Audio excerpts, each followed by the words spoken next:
Est-ce que vous saviez qu'Omerta a une application où vous pouvez retrouver tous nos documentaires exclusifs? Le lien est dans la description.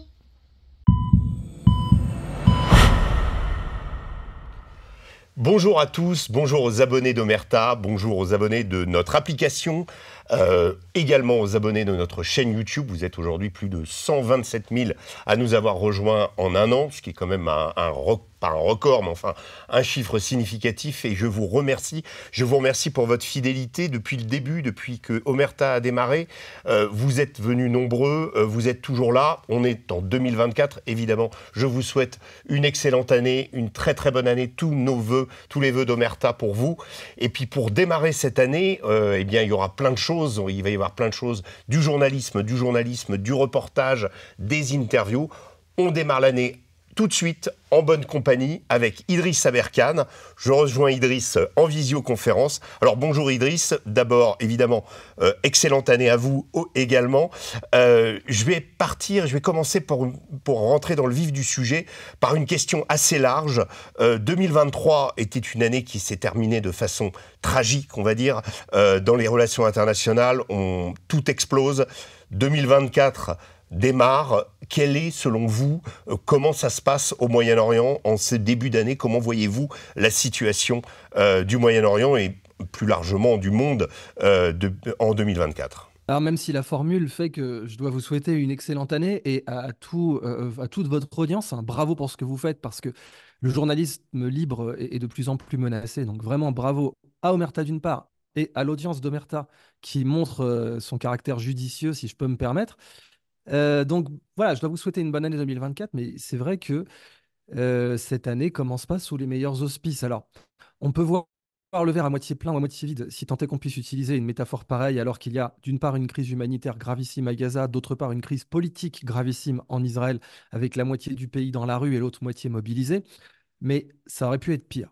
Alors, je sais que c'est pas l'analyse géopolitique la plus affûtée de dire ça aurait pu être pire. Mais on vit à une époque, j'ai vérifié l'information, où vous avez des milliardaires qui se construisent des bunkers anti-nucléaires. Donc ça a été repris par le Hindustani Times et par d'autres journaux dans le monde. Mark Zuckerberg, le patron de Facebook, du groupe Meta, qui possède notamment Instagram, se fait bien construire un bunker de luxe à Hawaï pour 274 millions de dollars. Donc, quand on a des milliardaires qui se font construire des abris anti-atomiques, ça nous rappelle les années 50, ça nous rappelle les périodes où il y avait des spots à la télévision américaine qui expliquaient aux gens comment fuir les villes en cas d'agression soviétique, etc. Voilà ce qui aurait pu nous attendre et ce qui pouvait toujours nous attendre en 2024. Ça aurait pu péter dans tous les azimuts et aujourd'hui, ça pète de façon, comme disent un peu les pédants des conflits, de façon de basse intensité. Ça veut que bon, il y a quand même eu 20 000 morts à Gaza, il y a quand même une situation catastrophique en Israël, il y a quand même les Houthis à Bab el-Mandeb, il y a quand même la guerre en Ukraine qui continue, mais c'est pas, on n'est pas sur la troisième guerre mondiale encore. Donc, si je peux me permettre, on attaque l'année comme ça, la paix peut encore gagner. Et c'est peut-être là-dessus qu'on devrait se concentrer en tant que géopolitologue, fondamentalement. Donc message d'espoir, tant mieux, merci de nous rassurer quelque peu. Je vais rentrer dans le vif du sujet sur la situation sur le terrain. Israël a pour objectif, s'est fixé pour objectif après les attaques terroristes du 7 octobre du Hamas, d'éradiquer ce même Hamas. Selon vous, aujourd'hui, est-ce que c'est réalisable? Netanyahou parle d'une guerre longue, il n'est pas le seul à le dire. Est-ce que vraiment Israël a les moyens aujourd'hui d'éradiquer ce groupe islamiste? Bah, c'est une très bonne question parce que, selon moi, Netanyahou a menti complètement à sa population. Alors, je ne suis pas le seul à le dire puisque aujourd'hui, tout Israël est dans la rue, hein, j'insiste, on a une moitié qui est mobilisée, l'autre moitié qui est dans la rue. Alors c'est vrai que quand on commande de l'extérieur, et nous, on n'est pas israélien, donc on dit Israël veut éradiquer le Hamas, mais la réalité, c'est Netanyahou qui veut éradiquer le Hamas ou qui prétend vouloir l'éradiquer, puisque ça aussi, c'est toujours très compliqué, dans la mesure où Haaretz a révélé, alors je rappelle un peu le contexte, Haaretz est un journal de gauche, certains diraient d'extrême gauche, selon comment on place la fenêtre d'Overton. En tout cas, il tire à boulet rouge sur Netanyahou depuis le début du conflit. Ils tiraient avant sur Netanyahou, mais là, ils ont augmenté la cadence.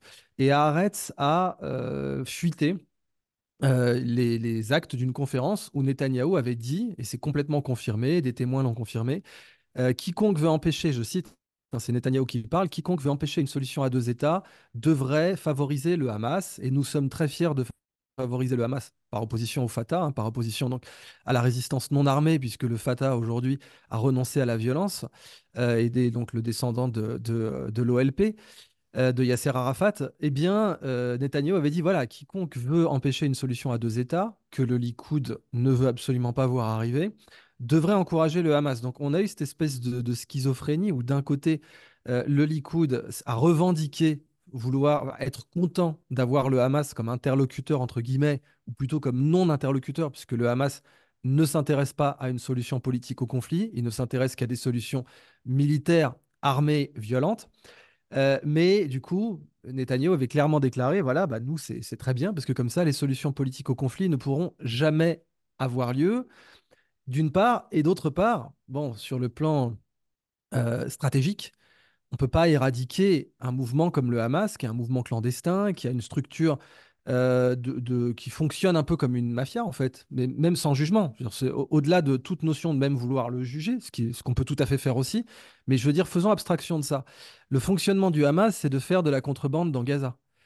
Donc, comme toute organisation qui fait de la contrebande, il a un fonctionnement de mafia, avec des contacts dans le monde entier, et puis des cellules dans le monde entier, notamment au Mexique, notamment en Argentine, notamment au Brésil. Donc, il a un fonctionnement qui est très proche de l'IRA, en réalité, hein, l'Irish Republican Army, qui faisait des attentats aussi, qui était allé encore plus loin, parce que l'Irish Republican Army, je rappelle, avait tué Lord Mountbatten, hein, donc très proche membre de la famille royale, avec ses enfants en plus. Enfin, c'était quelque chose de spectaculairement violent et de symbolique. Et l'IRA a pas pu être éradiqué militairement. Le Hamas peut pas être éradiqué militairement. Donc, de ce point de vue-là, il faut comprendre une chose, c'est que si les Américains n'ont pas réussi à éradiquer les talibans, les Américains, quand même. On parle de moyens qui sont exponentiellement supérieurs aux moyens d'Israël. Si en 20 ans, on parlait de guerre longue, 20 ans de déploiement en Afghanistan, dont l'objectif était, de façon réputée, d'éradiquer les talibans. C'était censé être l'objectif politique à 100% de l'opération afghane. Eh bien, ça a échoué. En 20 ans, les talibans ont simplement pris le pouvoir et, comme l'ont dit plusieurs commentateurs américains qui sont sans doute de mauvaise langue, en 20 ans, on a remplacé les talibans par le taliban. Donc, Netanyahou ment à sa population et une grande partie des Israéliens s'en rend compte. Les Israéliens expatriés ne s'en rendent pas forcément compte parce que quand on est expatrié, on ne se pose pas trop la question de savoir si le gouvernement est de droite, de gauche, du centre, etc. Et on fait moins de politique que quand on est dans le pays même. Mais Israël aujourd'hui, les Israéliens qui sont au pays sont très majoritairement conscients du fait que éradiquer le Hamas n'est pas l'objectif politique de Netanyahou à Gaza, que c'est l'objectif rhétorique, mais que ce n'est pas l'objectif politique concret, puisque ça ne fonctionnera pas de cette manière-là. Et ça va au contraire rendre le Hamas encore plus populaire dans l'autre zone, à savoir la Cisjordanie. Alors on reviendra sur cette question de la popularité du Hamas, ça sera ma question juste après, mais justement je veux vous demander quelle peut être la configuration pour Gaza après la guerre. On rappelle que deux ministres du gouvernement Netanyahou, Itamar Ben-Gvir et Smotrich, parlent d'une nouvelle colonisation à Gaza. Alors quelle est l'issue finalement pour la bande de Gaza et comment on peut rétablir une paix à un moment? Smotrich et Ben-Gvir, toujours pour donner le contexte, sont d'extrême droite. Et alors Ben-Gvir, son parti, c'est le Front National Juif, mais qu'on devrait plutôt qualifier de Front National Israélien. Il s'appelle comme ça.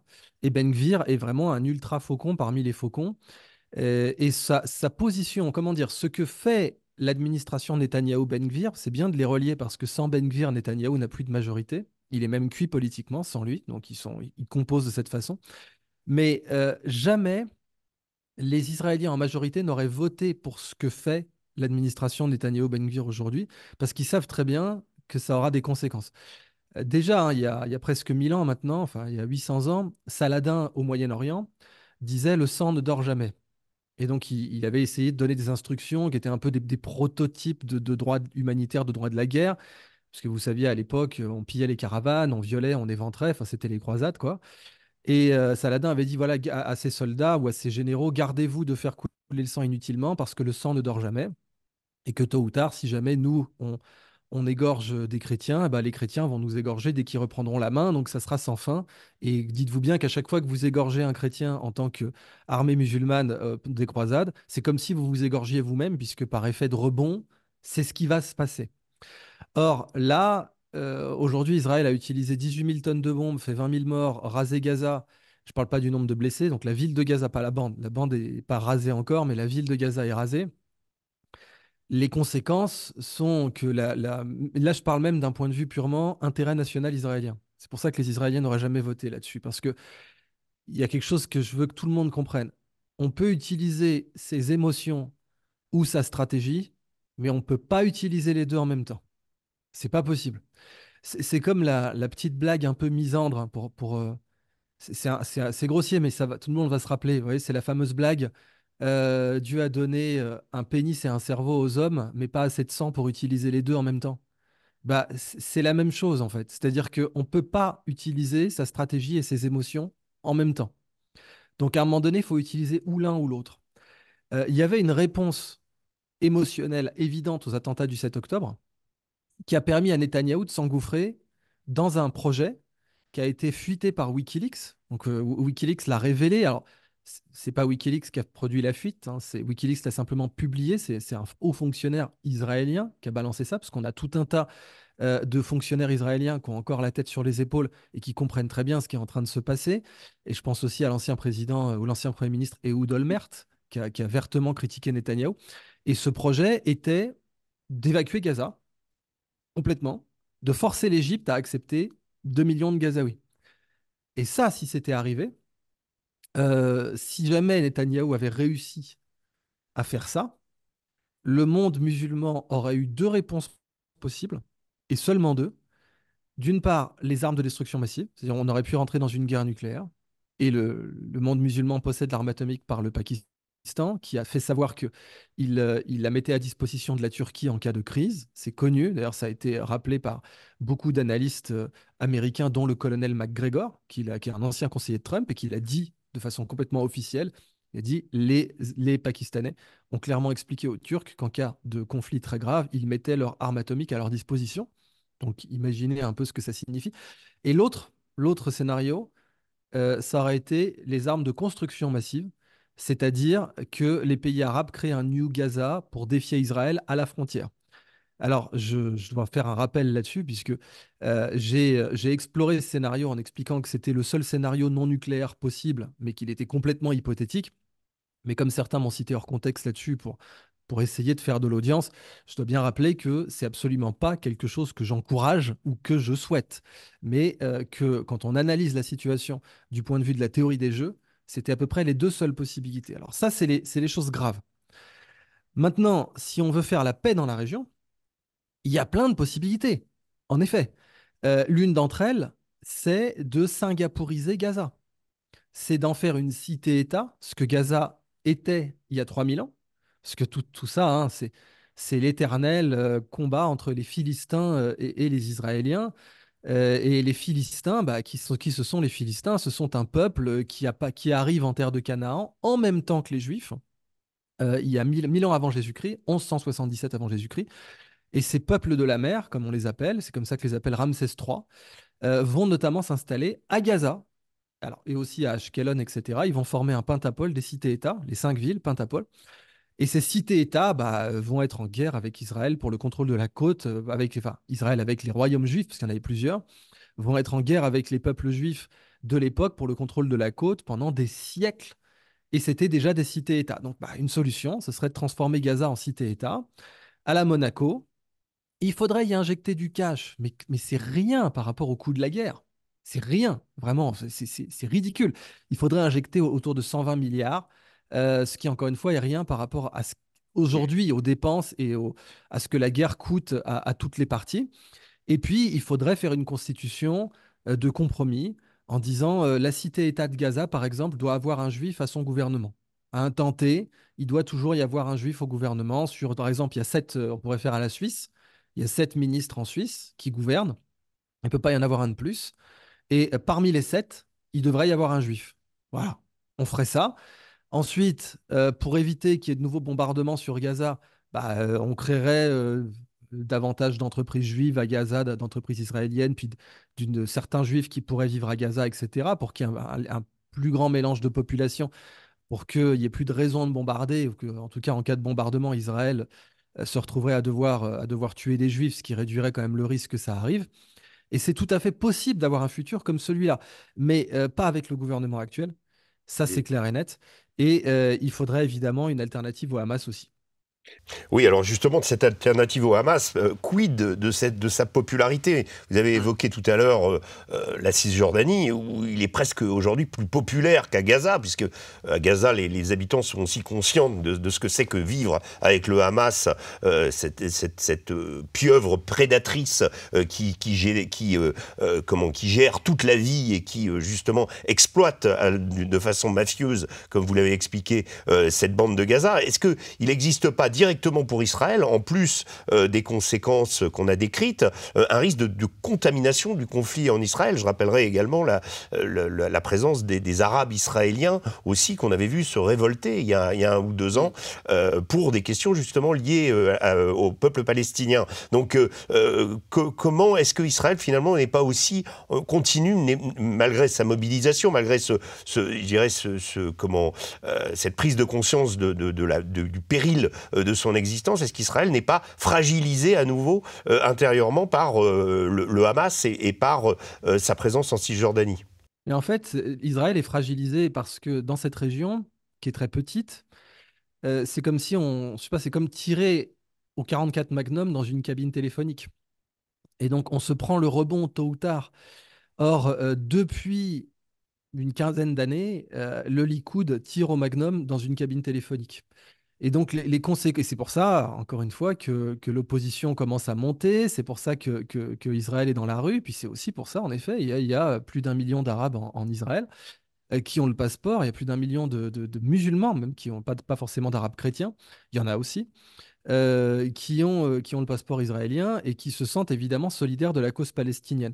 Or, le Hamas est parvenu à faire une OPA sur la cause palestinienne, c'est exact. Autant à la fin des années 90, la cause palestinienne était reconnue représentée par le Fatah, qui donc avait renoncé à la violence et qui donc était rentré en négociation politique avec Yitzhak Rabin.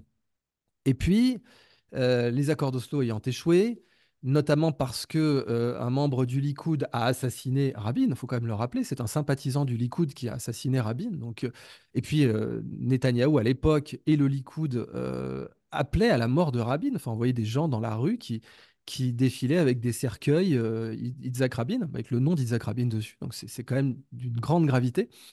Et puis, à force de tirer au 44 Magnum dans la région, bah, on se prend le rebond. Alors, quand le Hamas tire au 44 Magnum, ils se prennent le rebond, c'est-à-dire Gaza rayé de la carte et 20 000 morts minimum et 18 000 tonnes de bombes. Et puis, quand Netanyahou tire au 44 Magnum dans la région, avant le 7 octobre, bah, il se prend le rebond, à savoir ce qu'a fait le Hamas. Et en effet, l'énorme victoire politique du Hamas, c'est aujourd'hui d'être le représentant de la cause palestinienne, et surtout pour la génération TikTok.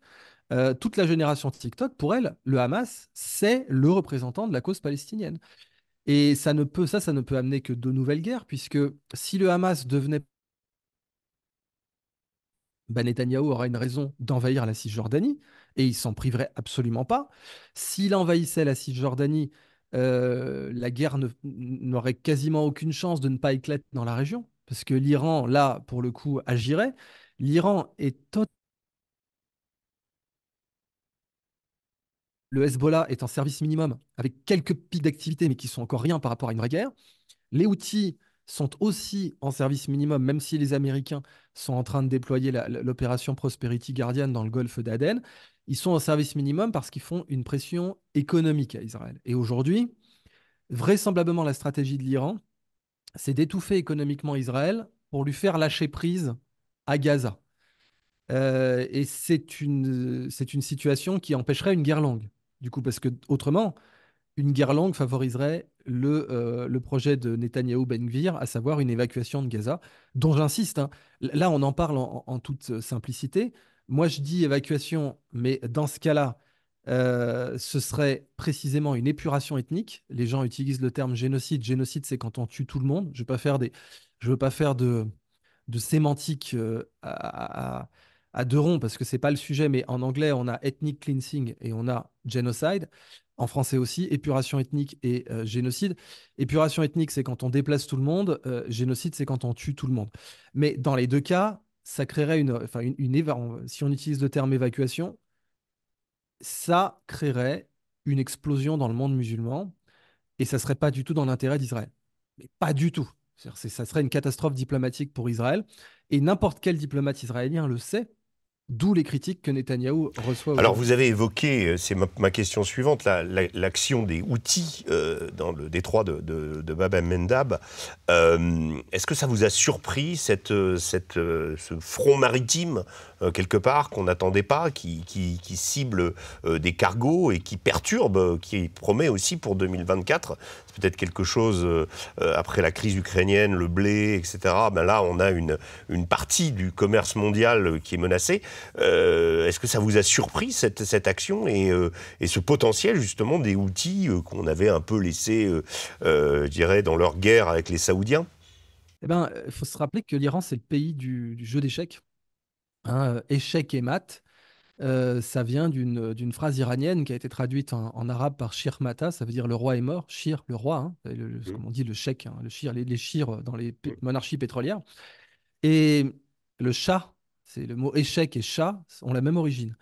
Donc les Iraniens jouent aux échecs.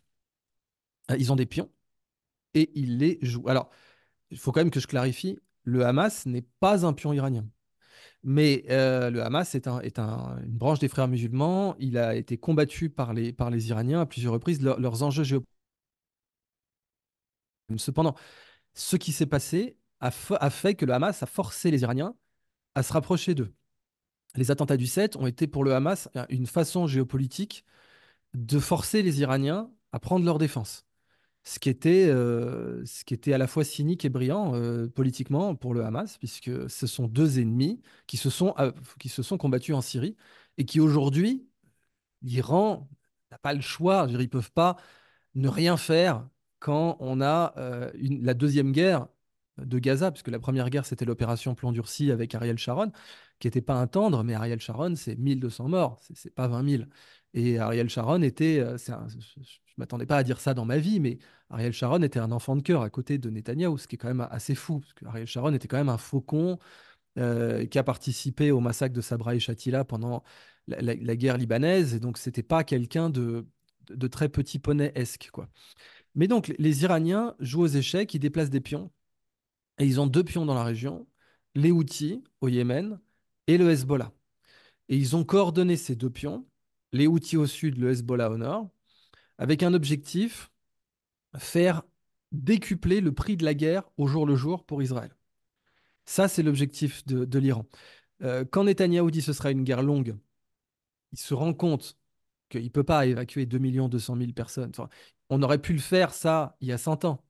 Je dirais le génocide arménien, etc. Mais aujourd'hui, c'est pas possible. On peut pas faire ça. Surtout à l'ère TikTok, à l'ère des réseaux sociaux. Quand on a la Chine vient de changer ses cartes sur les applications de cartes chinoises, Baidu, etc. La Chine vient de changer ses cartes aux frontières de 67.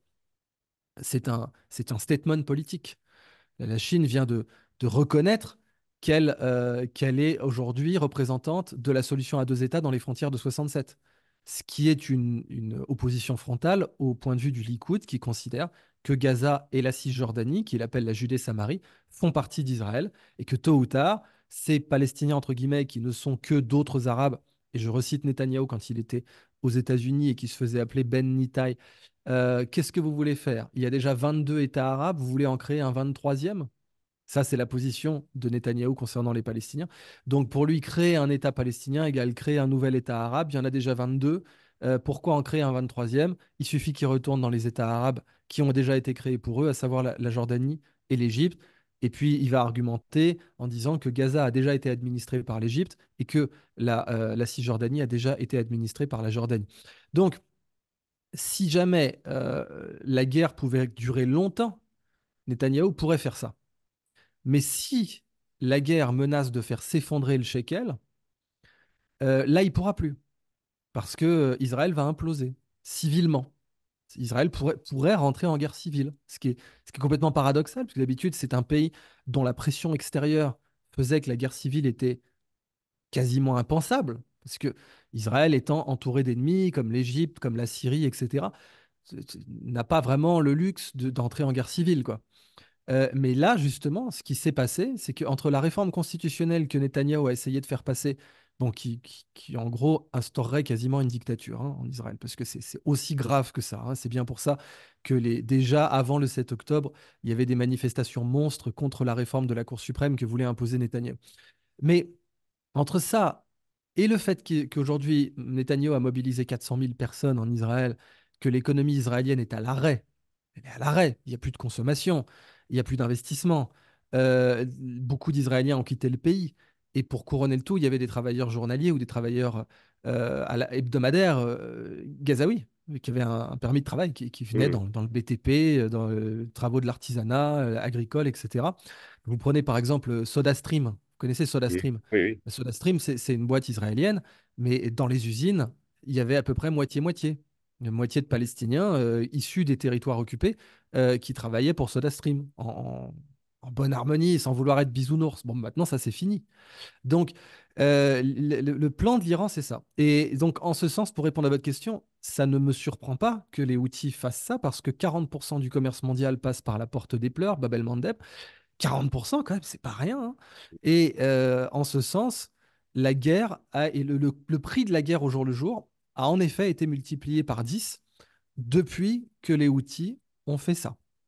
Alors donc, les outils, élément, front qui est venu se rajouter et qui vient en plus compliquer la situation. Moi, je voudrais vous faire réagir sur les risques au Liban. L'activité, les échanges de feu entre le Hezbollah et l'armée israélienne à la frontière nord d'Israël ont été les plus intenses depuis des années. Le risque existe, mais est-ce que finalement vous ne pensez pas que au Liban, le peuple libanais, dans sa grande majorité, ne veut pas de guerre, il en connaît le prix, et que le Hezbollah est aussi parfaitement conscient de ça, et que ça freine un peu les choses également. Quel est votre sentiment là-dessus? Alors, le Hezbollah n'a pas de capacité offensive de haut niveau. Ça ne veut pas dire, attention, ils envoient des missiles et tout, mais offensive, là je parle dans le sens stratégique du terme. Le Hezbollah ne peut pas occuper du territoire israélien. Il n'en a pas les moyens, il n'a pas de blindés, il n'a pas, il a pas d'aviation, il n'a pas les moyens d'occuper, de mener une offensive sur le territoire israélien. Par contre, le Hezbollah est conçu pour être une structure défensive qui est la meilleure dans la région. Il y a des tunnels à Gaza, comme chacun le sait. Les tunnels du Hezbollah, c'est un cran au-dessus.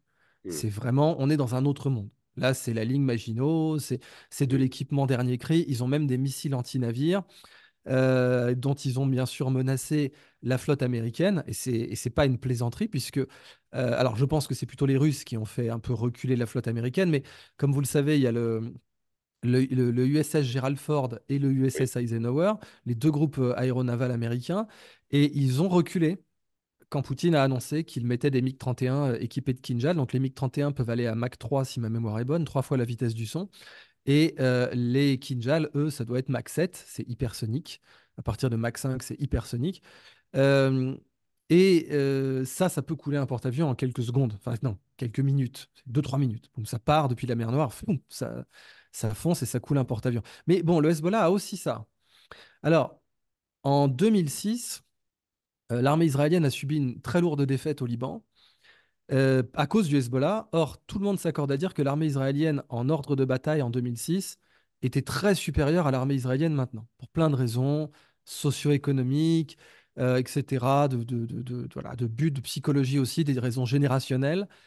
Il y a eu une décroissance des capacités de combat israéliennes depuis les années 60. Alors, les années 60, c'est l'apogée des capacités de combat israéliennes. C'est les périodes où Israël gagne la guerre des 6 jours. C'est les périodes ensuite où Israël va gagner la guerre du Kippour, même si elle a été considérée déjà comme ce qu'on appelle un close call, quoi. La guerre du Kippour a failli être perdue par Israël, sauf qu'ils avaient l'arme atomique, mais elle a failli être perdue parce que là, les lignes de défense sur le canal de Suez ont été percées très rapidement et ça a donné lieu à une commission d'enquête qui a mis fin aux carrières politiques de Golda Meir et de Moshe Dayan, donc c'était pas rien. Mais depuis cette période, les capacités de l'armée israélienne n'ont fait que baisser, d'après même l'armée israélienne elle-même. Ce sont des généraux de l'armée israélienne qui disent ça. Et donc, d'une part, le Hezbollah ne peut pas rentrer en Israël, ça c'est pas possible. D'autre part, une certaine frange du Likoud aurait pu être tentée d'entrer au Liban, puisque le Liban est un État failli.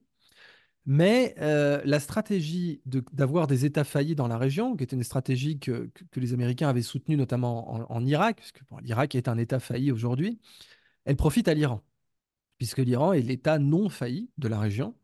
La Syrie est quasiment un État failli, l'Irak est un État failli. Bon, l'Afghanistan, c'est plus vraiment un État failli, mais c'est pas non plus un État au sommet de sa forme. Et puis de toute façon, il est dirigé par les talibans. Et le Liban est un État quasi failli. Je veux dire, leur banque centrale est cuite, etc. Et à chaque fois qu'on crée un État failli dans la région, comme le Yémen, comme le Liban, comme l'Irak, à qui ça profite? À l'Iran. Mais c'est pas l'Iran qui a créé ces États faillis, c'est les États-Unis. Mm. Mais les États-Unis, les néoconservateurs, qui sont parfois, pardonnez-moi, mais plutôt cons que servateurs, eh bien, n'ont pas eu des stratégies qui ont été couronnées de succès. Je crois qu'il Mm. faut le dire maintenant. La guerre en Irak n'a pas été couronnée de succès, la guerre en Afghanistan non plus. Et donc, les stratégies des néocons dans la région ont donné une position très forte à l'Iran, ce qui fait que si jamais, par exemple, il devait y avoir une guerre entre le Liban et Israël, ça profiterait décisivement à l'Iran. Décisivement. Et l'Iran sera même en position de gagner une telle guerre. Par procuration, mais de la gagner. Alors, un argument qui ressort assez fréquemment de la part de certains commentateurs côté israélien, c'est que Israël, finalement, s'en est toujours fichu complètement de l'opinion internationale, puisque l'opinion internationale, si on prend les BRICS et si on prend même une partie des populations en Occident, soutiennent les Palestiniens, qu'Israël a toujours fait les choses à sa manière. Il y a une donne quand même par rapport à ce que vous avez dit sur laquelle il faut insister, c'est qu'Israël jusqu'à présent, dans son histoire, n'avait connu que des guerres courtes. Là, elle est face à une guerre d'une toute autre ampleur. Est-ce que finalement, c'est le plongeon dans l'inconnu et qu'est-ce que ça change pour Israël? Parce que, en tenant compte justement de ces éléments de division qui existent au sein de sa société.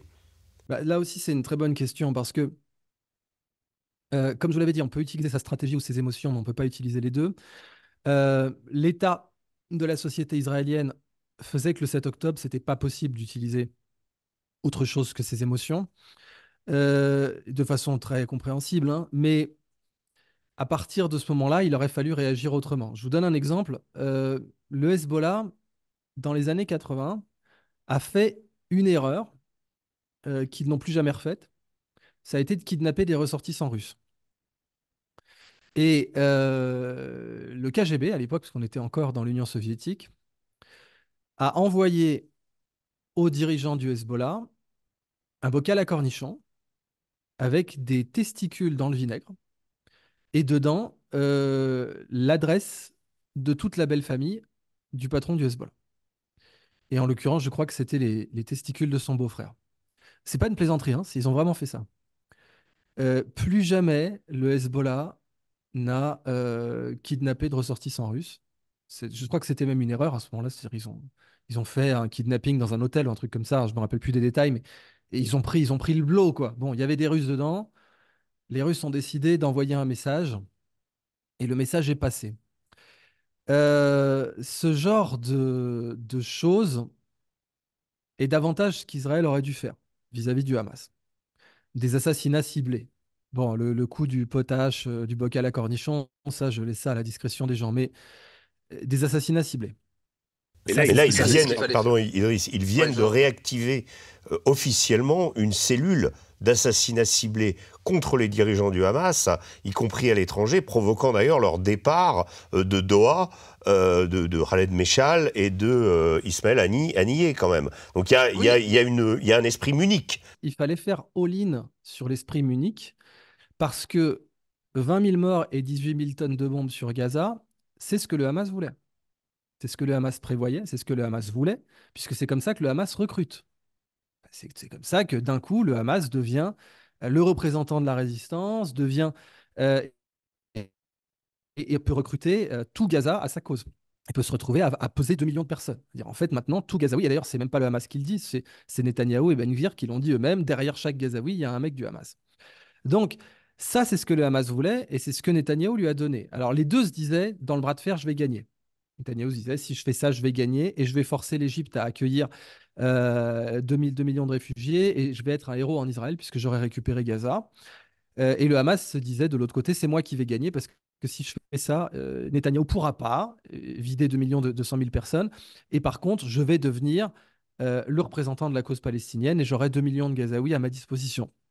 Pour l'instant, c'est plutôt le Hamas qui gagne, hein. D'ailleurs, c'est même ce que disent plusieurs généraux israéliens. Plusieurs généraux israéliens qui ont dit là, à jouer la bataille comme ça, c'est le Hamas qui va gagner. Et en effet, c'est le Hamas qui va gagner. Alors que avec un scénario à la munichoise, ah là oui, le Hamas aurait perdu, en effet. Et c'est ce qu'il fallait faire. Le problème, c'est que le niveau d'échauffement émotionnel en Israël était tel, depuis 15 ans, de tensions qui se sont accumulées depuis 15 ans, qu'on fait que la réponse au 7 octobre pouvait pas être. Netanyahou pouvait pas arriver, faire un discours en disant nous allons être sur la retenue, nous allons lancer une campagne d'assassinat ciblé. Mieux que ça, nous sommes un pays démocratique, donc nous allons juger, nous allons capturer et juger. Si nous avons pu le faire pour Eichmann, nous pourrons le faire pour Méchal, etc. C'était pas politiquement viable, en fait, de faire ça pour Netanyahou. Et de toute façon, je pense pas qu'il aurait voulu le faire. On va même enlever directement cette possibilité. Mais supposons que ça a été le Parti travailliste, par exemple, qui est mort hein, politiquement en Israël. Il doit avoir 6 ou 7 députés, je ne sais plus. Mais supposons que ce soit le Parti travailliste aux affaires et que ce soit un descendant donc, de Rabin. S'il avait fait un tel discours, il se serait fait jeter des pierres. Mm. Donc, c'était pas politiquement possible, mais c'était ce qu'il aurait fallu faire. Et faire les deux, il fallait faire ou l'un ou l'autre. Ce sont des méthodes, c'est comme pour des méthodes anti-incendie quand on est pompier. Enfin, il y a des méthodes, on peut pas utiliser à la fois du gaz carbonique et, je sais pas moi, de l'huile non inflammable ou n'importe quoi d'autre. Il y a des méthodes anti-incendie, on choisit l'une ou l'autre, on peut pas prendre les deux. Et là, en l'occurrence, pourquoi Israël réactive cette cellule, etc. Bah, parce que c'est la bonne chose à faire. Je parle, je Oui. ne juge pas qui a raison, qui a tort, mais là je parle dans l'intérêt israélien. Si jamais moi j'étais général israélien, c'est clairement ça que je dirais de faire. Parce Mm. que les objectifs, sinon à Gaza, l'éradication du Hamas n'est pas possible militairement à Gaza. N'importe qui le sait, qui s'y connaît en contre-insurrection. N'importe qui le sait. Donc, ça, par contre, cette stratégie d'infiltration, d'assassinat ciblé, et puis alors de procès spectacle, idéalement, de les ramener, de les juger, de les Mm. condamner à mort, etc. Ça aurait eu un impact bien, bien supérieur. Mais on ne pouvait pas utiliser les deux à la fois. Alors, dernière question. Il y a un an, pour poursuivre justement là-dessus, mais il y a un an, nous étions dans une configuration différente avec la guerre en Ukraine et on s'est rendu compte que l'Ukraine, qui au départ, hein, souvenez-vous, avec des S-300 qui tombaient sur la Pologne par accident, on se disait « Ah, ça y est, les Russes vont recommencer à envahir l'Est de l'Europe ».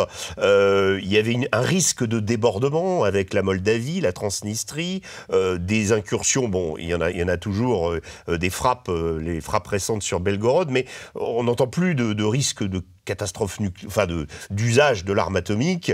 Visiblement, la communauté internationale, si on peut l'appeler ainsi, les différentes parties se sont entendues pour régionaliser le conflit. Est-ce que sur Gaza, on va y arriver? Parce que je regardais ce matin qu'un navire iranien était rentré en mer Rouge, donc l'escalade des tensions est toujours palpable, il y a toujours un risque. Est-ce que finalement finalement, on va réussir à s'entendre et est-ce que de ça peut déboucher une paix ou en tout cas une paix armée ou en tout cas une sorte de neutralisation et de régionalisation du conflit pour pas que ça soit une guerre planétaire finalement. Bah, la paix et la guerre, c'est un peu comme l'épouse modèle d'un côté et la maîtresse toxique de l'autre. C'est-à-dire que la paix nous offre parfois sa main, mais on la prend pas. On préfère coucher avec la maîtresse toxique. Et la maîtresse toxique, c'est la guerre. Et là, il y a une opportunité. La paix va nous tendre la main à nouveau. Ça fait des siècles qu'on la trompe, la paix, hein. Ça fait des siècles qu'elle est cocu. Et qu'on passe notre temps à coucher avec la maîtresse toxique et toxico, d'ailleurs. Vous imaginez vraiment le personnage le plus toxique et le plus addictif, mais certainement qui est très doué dans les affaires sexuelles, puisqu'on continue toujours à aller la revoir, même si on sait qu'elle nous détruit, cette maîtresse toxique. Et aujourd'hui, des gens qui regardent la maîtresse toxique, il y en a plus que des gens qui regardent la paix. Mais l'opportunité est là. L'opportunité est là parce que après la sidération, bah, c'est un peu comme quand on a vécu quelque chose d'abominable avec la maîtresse toxique. On va revoir sa petite femme chérie, on lui dit pardon. J'aime bien quand je suis tranquille chez moi avec toi, avec les enfants, on est bien. Il y a moins de drama. En fait, je me suis rendu compte, grâce aux aventures complètement dingues que j'ai vécues avec la maîtresse toxique, je me suis rendu compte que la paix du foyer était beaucoup plus attirante. Et donc, ce genre d'événement arrive dans les relations internationales. Les peuples ont envie de retourner à la paix quand ils ont vécu quelque chose d'horrible. Et il va y avoir cette opportunité-là. Mais pour l'instant, l'addiction à la guerre est encore très présente. Parce qu'il y a des solutions. Il y a des solutions politiques. De toute façon, toutes les solutions sont politiques, il faut être clair. C'est pas un énième choc des civilisations, c'est pas l'islam contre le judaïsme, même si le Hamas aimerait beaucoup que ça soit comme ça. Le Hamas aimerait beaucoup que ça devienne l'islam contre le judaïsme. Mais j'ai des informateurs et des sources qui ont parlé à des Gazaouis, qui sont des Gazaouis qui sont en contact. J'ai aussi des contacts avec des Israéliens, même des Israéliens mobilisés. Et la première chose que les Gazaouis ont fait savoir, c'est surtout ne dites pas que c'est une guerre islam-judaïsme. Ça peut le devenir, mais ça ne l'est pas. Pour l'instant, c'est une guerre politique. Et si ça reste une guerre politique, l'opportunité de réparer les morceaux, de recoller les morceaux avec la paix se présente en 2024. Elle se présente. Maintenant, la vraie question, c'est est-ce que les peuples vont rester luxurieux et libidineux pour la guerre, en fait? C'est-à-dire vraiment que comme un type qui a sa maîtresse passionnée, sombre, femme fatale, etc. Ah, et bon, il a encore envie d'aller la voir, quoi, même s'il sait qu'elle est un nid à emmerde et qu'elle va ruiner sa vie, elle est quand même très douée sous la couette, donc il va revenir. Et en anglais, on appelle ça la luxure du sang, c'est bloodlust. En français, on traduit ça par soif de sang, mais lust, c'est sexuel comme terme. Et en anglais, on dit bloodlust. C'est beaucoup plus puissant que soif de sang. Et cette bloodlust, elle existe chez toutes les parties. Et chez toutes les parties, il y a un camp de la guerre très ferme qui veut y aller. Puisqu'en plus, il y a un petit ingrédient magique dans tout ça, c'est le messianisme. Il y a on a une frange israélienne qui est minoritaire, hein, c'est bien pour ça que j'appelle ça une frange. Il y a même des rabbins qui la critiquent. J'ai vu l'interview d'un rabbin français qui a dit, mais c'est n'importe quoi la façon dont ils interprètent la Torah, c'est complètement n'importe quoi. Je suis rabbin, je suis bien placé pour vous le dire. Bon. Mais il y a une frange israélienne minoritaire qui dit, nous allons accomplir notre lecture. Ils disent, c'est la prophétie d'Isaïe. D'ailleurs, Netanyahou l'a cité. Netanyahou l'a cité dans son discours. Voilà, il a cité. C'était un appel à cet électorat, hein.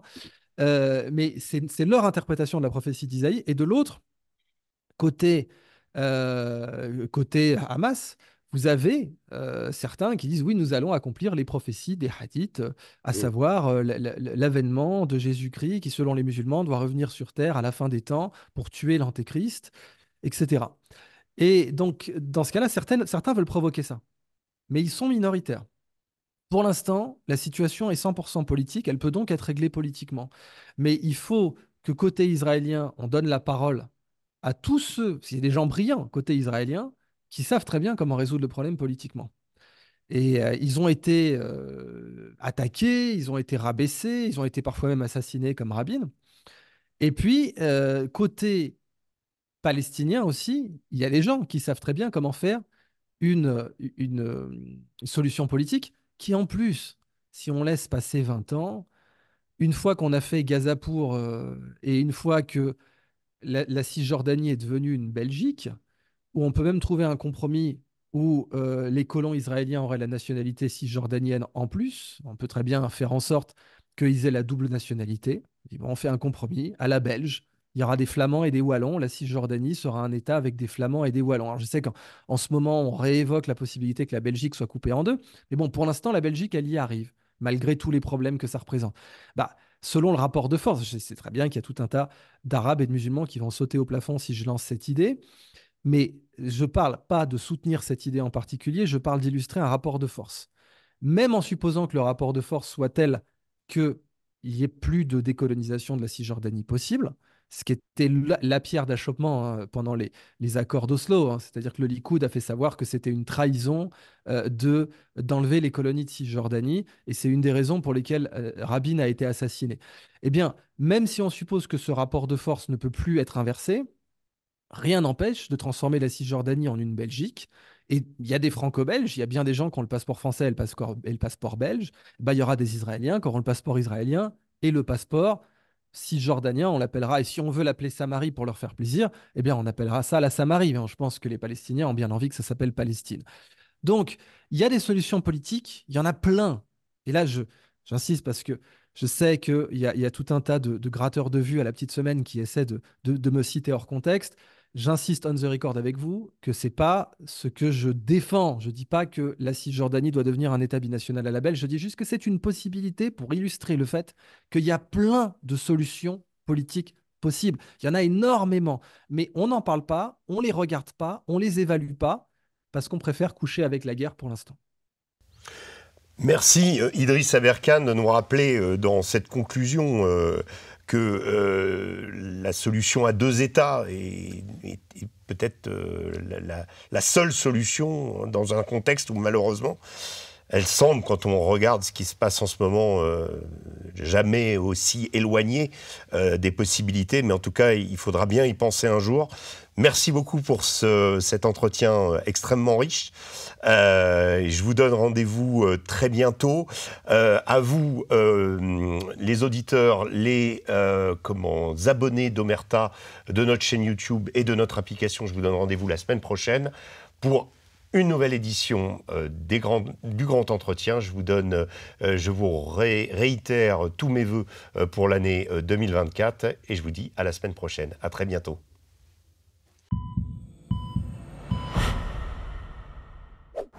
Bienvenue sur l'application Omerta. Pour s'abonner, rien de plus simple. Cliquez sur S'abonner, puis choisissez le forfait de votre choix.